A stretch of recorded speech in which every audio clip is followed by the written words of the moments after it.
उत्तर प्रदेश में घुसपैठियों के लिए कड़ा रोड मैप, सीएम योगी का पहचान और डिटेंशन अभियान। मुख्यमंत्री योगी आदित्यनाथ ने राज्य के सभी जिलाधिकारियों को स्पष्ट कड़े निर्देश जारी किए हैं कि जो विदेशी नागरिक अवैध रूप से राज्य में रह रहे हैं उनकी तुरंत पहचान की जाए और उनकी स्थिति की जांच के लिए टेम्परेरी डिटेंशन सेंटर यानी अस्थायी निरोध केंद्र हर जिले में बनाए जाएं।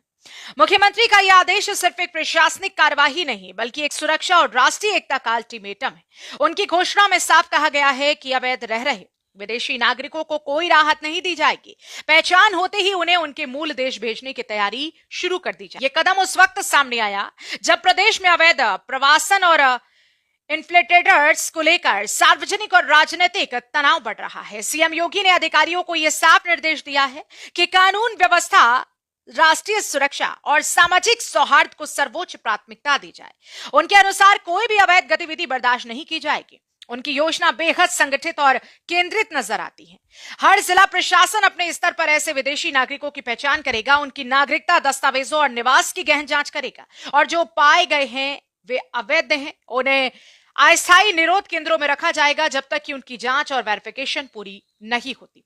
ये डिटेंशन सेंटर अस्थायी होंगे लेकिन वे भयावह दायरे में राज्य की सुरक्षा रणनीति का एक महत्वपूर्ण हिस्सा बनते दिखाई दे रहे हैं। इन केंद्रों में रखे गए विदेशी नागरिकों का वेरिफिकेशन पूरा होने पर सरकार कानूनी प्रक्रिया के अनुसार उन्हें डिपोर्टेशन यानी देश वापस भेजने की कार्यवाही करेगी। कुछ रिपोर्ट्स के अनुसार यह अभियान विशेष रूप से उन राष्ट्रीयताओं के नागरिकों को लक्षित कर सकता है जिनकी संख्या कथित रूप से उत्तर प्रदेश में अधिक बताई जाती रही, जैसे कि बांग्लादेशी, पाकिस्तानी, रोहिंग्या, मुसलमान। राज्य सरकार का कहना है कि यह कोई भी हिंसा नहीं बल्कि कानून के दायरे में निष्ठा है। पहचान, वेरिफिकेशन और निष्कासन की प्रक्रिया पूरी तरह से नियमबद्ध होगी। लेकिन इस रणनीति को लेकर के विपक्ष और मानवाधिकार संगठनों में पहले ही चिंता की लहर है। क्या यह कदम धार्मिक या राष्ट्रीय पहचान के आधार पर भेदभाव को बढ़ावा देगा? क्या अवैध रहने वालों को पर्याप्त कानूनी और मानवीय सुरक्षा मिलेगी? कुछ विश्लेषकों ने यह सवाल उठाया है कि इस तरह के डिटेंशन अभियान वाटर प्यूरिफिकेशन यानी मतदाता शुद्धिकरण की पूर्व तैयारी भी हो सकती है, क्योंकि चुनावों के नजदीक ये विवाद एक राजनीतिक तीर की तरह उपयोगी हो सकता है।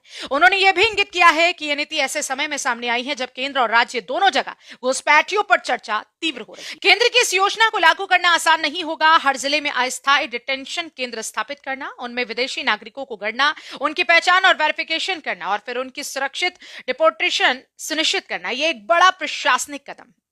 स्थान और बुनियादी ढांचा, हर एक जिले में पर्याप्त स्थान ढूंढना और उसे आवास से सुरक्षा और निगरानी के लिए तैयार करना एक भारी काम है। मानवाधिकारवादी समूहों का डर है कि यह अस्थायी केंद्र जेल जैसे हालात उत्पन्न कर सकते हैं और कोर्स चेकिंग जांच प्रक्रिया में पारदर्शिता कम। मुख्यमंत्री योगी आदित्यनाथ का रुख बिल्कुल स्पष्ट है। अवैध विदेशी नागरिकों को कोई प्रायश्चित नहीं, कोई राहत नहीं, जैसे कि उन्होंने निर्देशों में दोहराया है।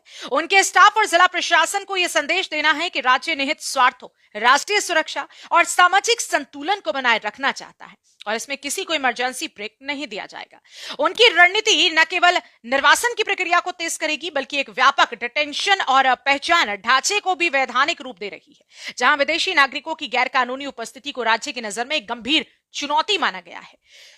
निष्कर्ष की अगर हम बात करें, उत्तर प्रदेश में सीएम योगी आदित्यनाथ की यह घोषणा हर जिले में निरोध केंद्र, पहचान और जांच की त्वरित कार्यवाही और डिपोर्टेशन की तैयारियों को गति देना न सिर्फ एक प्रशासनिक आदेश है बल्कि राज्य सरकार की राष्ट्रीय सुरक्षा के दृष्टिकोण में एक निर्णायक मोड़ की ओर इशारा करती है। यह कदम बड़ी तादाद में विदेशियों को नियंत्रित करने, उनकी नागरिकता पर सवाल उठाने और उन्हें उनके मूल देश भेजने की तैयारी को दर्शाता है।